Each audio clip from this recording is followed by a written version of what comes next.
Hi guys. Um, huh. I was gonna talk about the social dilemma, and I admit one of the first things I do, excuse me, is I go through and I go right to the reviews. You know, I I'll find. I guess I'm a cynic, but I'm gonna drink. But I'll find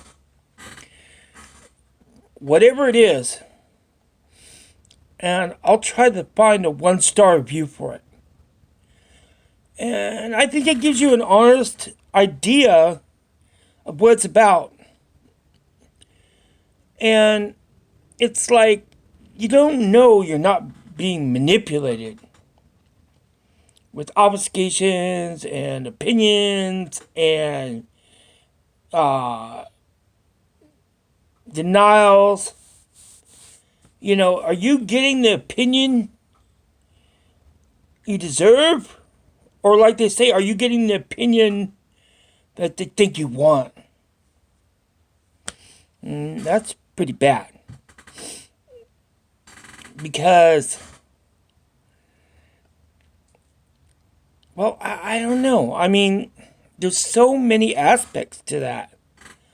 One thing I found, an argument I find that's kind of flawed though with social dilemma, is that they're not really talking about the issue. They're talking about how bad it is. And, well, if you're talking that it is bad, but not why it's bad, you're not really talking about what's important, I think. People say, you know, well, I work in a tech firm, and some CEO or somebody says, right, on the show they had a bunch of people lined up that used to work at Google and Facebook and, you know, Twitter and all that. And it's like, one of the things they were saying was, oh no, I never give my children screen time. Well,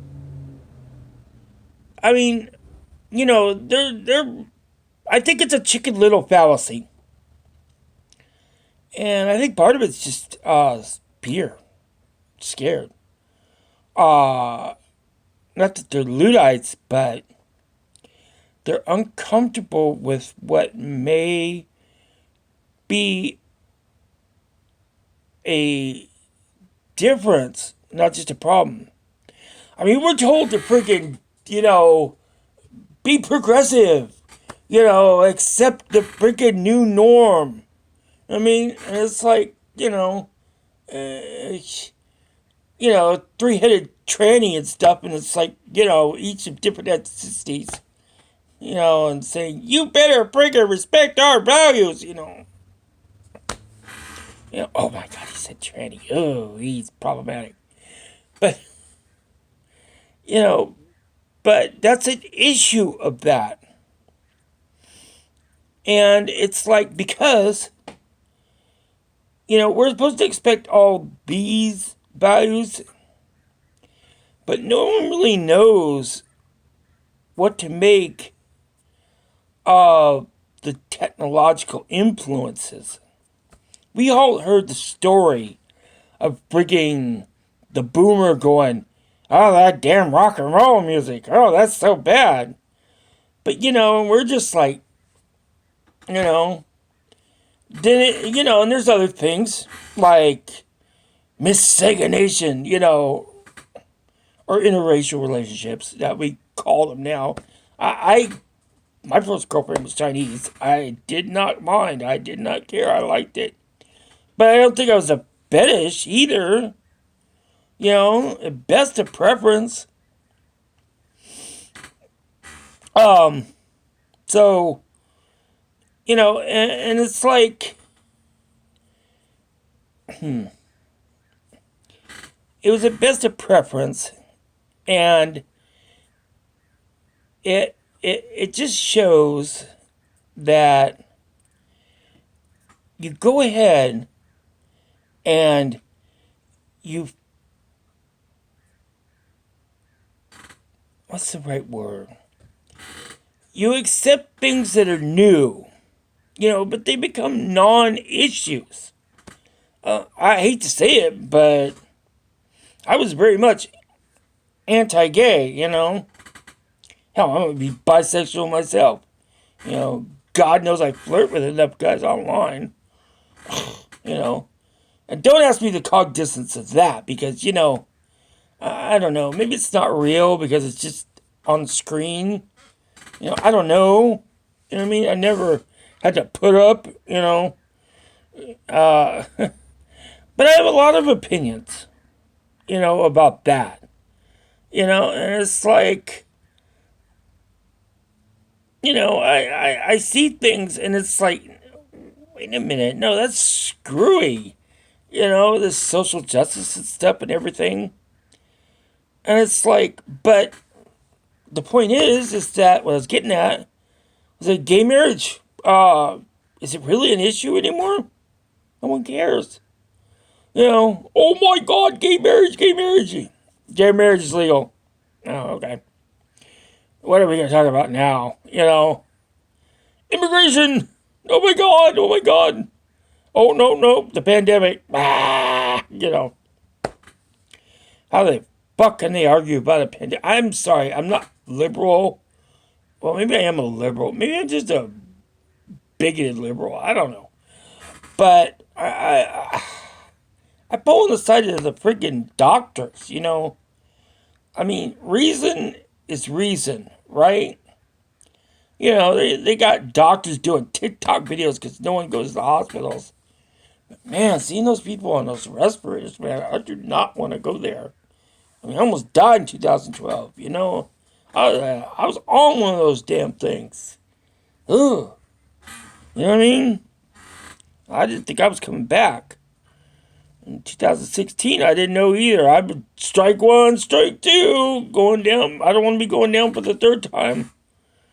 So that shit, to me, man, maybe that's why I'm an economic progressive. Health, wealth, and frigging age, help? Yes, please. I don't see it as a selfish thing. As long as you acknowledge that you're freaking, that someone else is helping. It's not exactly a zero-sum game. But at the same time, credit for people who are trying to pull their own weight. You know what I mean? I respect and value conservative work ethics and self-respect and self, what is that word, self-something, self-sufficiency, let's just say that. And self-reliance. And, those are good things. Those are actually really good things. But I think if we're going to have those kind of ideals, we have to have some values in a conservative side in big business that reward those individualist notions. And that means no bailouts for freaking corporates, and other things like that.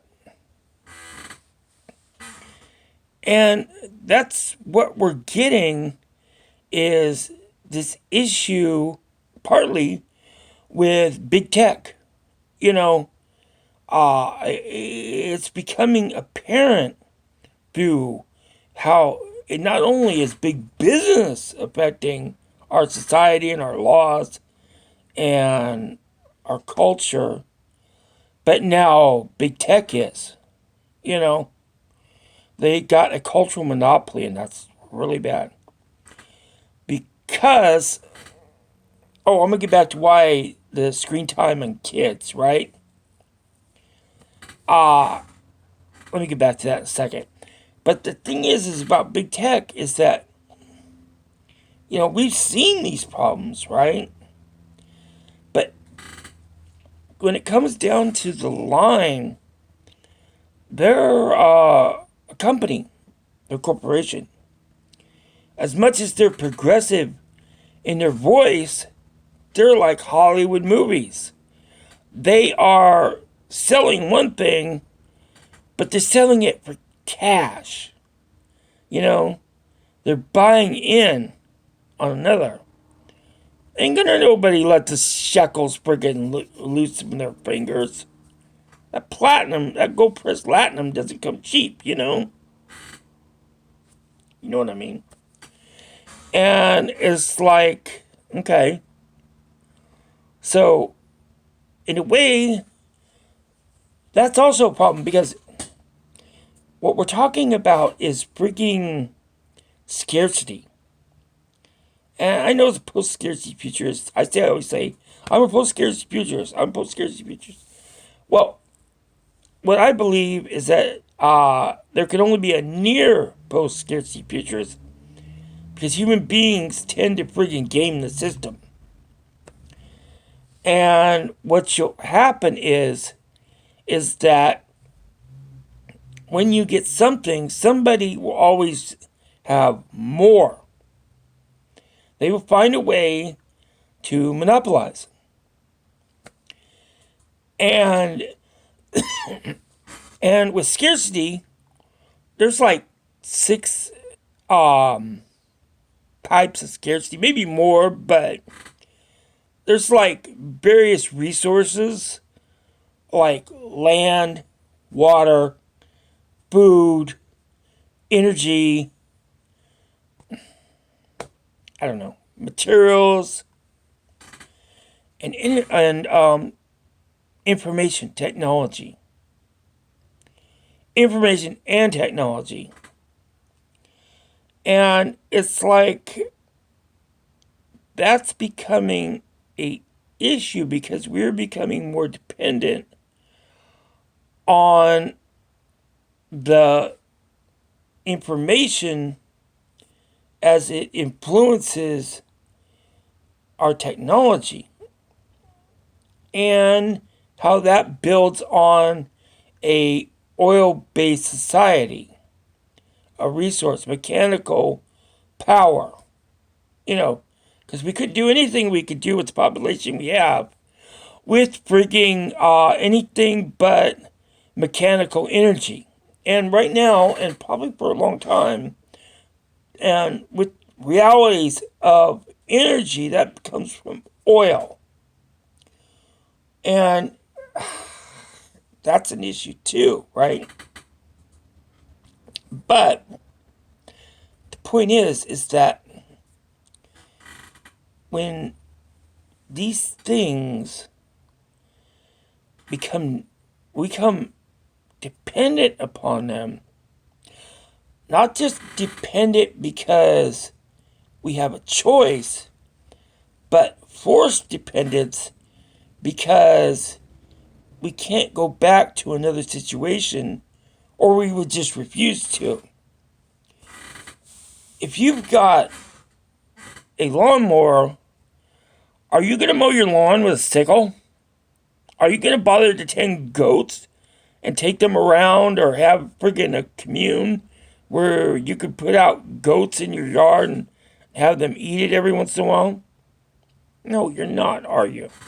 Are you going to ride a horse? Are you going to go through all that instead of frigging a car?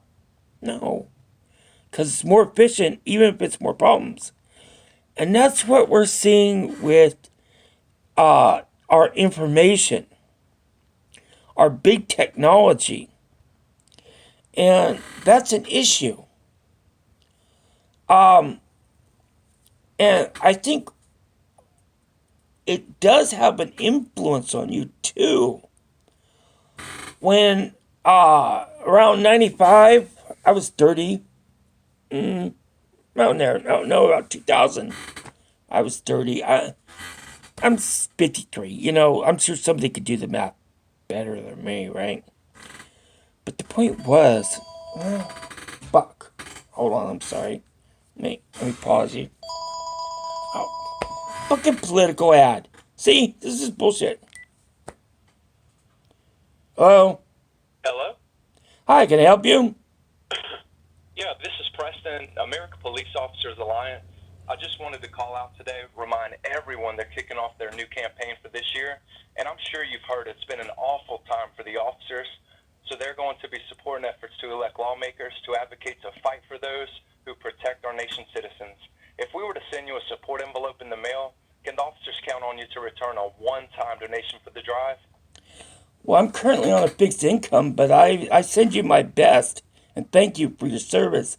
Oh, Could you yeah, I please... know what you mean. Times are tight for me, too. Most folks this year are pitching in just 15. I know it doesn't sound like a lot, but it would go a long way to advocate for the officers. Can they count on you for just that? And I'll get your support envelope right out there to you. I really wish I could, but things, like you said, are really bad. Could you please put me on your I'm do not sorry. call list? I can definitely do that. Keep in mind, it will take up to 72 hours to remove your name from our database, but after that, you won't hear from us again. Is I that okay? appreciate it. You have a good day, okay? All right, well, thank you for your time today. This call has been paid for by the American Police Officers Alliance, 855-364-2287.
What's that? Maybe it's one thing. I don't know. I'm sorry, I forgot where I was. Um, Technology and dealing with it and big tech. Why? I don't think the social dilemma was right, or being honest. Because, A, they freaking got this little chicken little fallacy. Like, oh no, I won't let my kids use that. That's because you limit anything that's an entertainment, because you're forcing your kids to study, think, and friggin' deal with things instead of playing video games or listening to music all day or watching sports or doing anything that doesn't involve nurturing. See, they make it sound like, oh, this is just bad because it's online. I don't know if that's true in itself. Might be different. And because we all know it has an effect. I mean, my God. I want to know something, I just Google it. Sometimes I spend hours Googling things. and trying to freaking learn things. You know, I just wanted to know something so I could share in the conversation. But no, I give up, on that kind of, because I'm not going to mention names, but I'm listening to some windbags, and it's just like, they're just political junkies, Oh, and I think the rent increase is really bad because of the freaking effects of the freaking tax exemption. Go, shut the fuck up. You fucking windbag. You probably don't know shit. You just regurgitate your friggin' political ideology 24/7 from all the friggin' NPC shit that's you funnel into your goddamn head by your friggin' ideological overlords. Fuck you. I mean, not my friends, but some other people are just shit fucks. Okay. Anyway, that's not here or there. Well, maybe that's about technology too. But you get sucked into the machine. Welcome to the machine. Are you enraged? Well, you're being entertained. There you go. And it's like, and this is like from somebody who got online ish at around 30. Now, I think what we're all really worried about is people who just take their freaking tablet and go, here you go, you're 3 years old, here, play with this. And kids, not a lot of kids, but kids have an instinctive learning ability. They might not know anything, but they're a clean sponge. They'll freaking do. The next thing you know, some kid's freaking going nuts. And what is that going to be like? When I guess it's after Gen Z's kids are,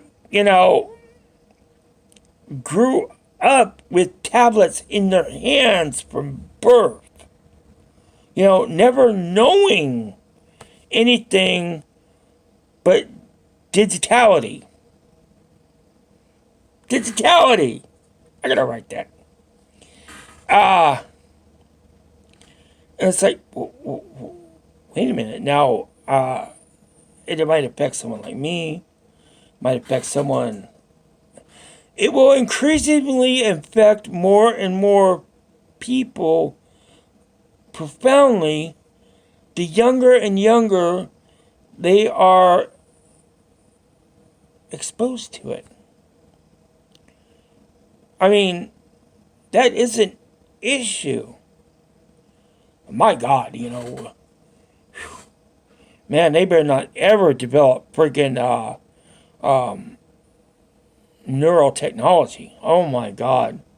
You get a little surgery, you get something put under your head, and then friggin', without breaking the skin, you put something like a visor or something on, and friggin' it connects to the plate under your head to the device over your head without being, like a jack or something intrusive, invasive.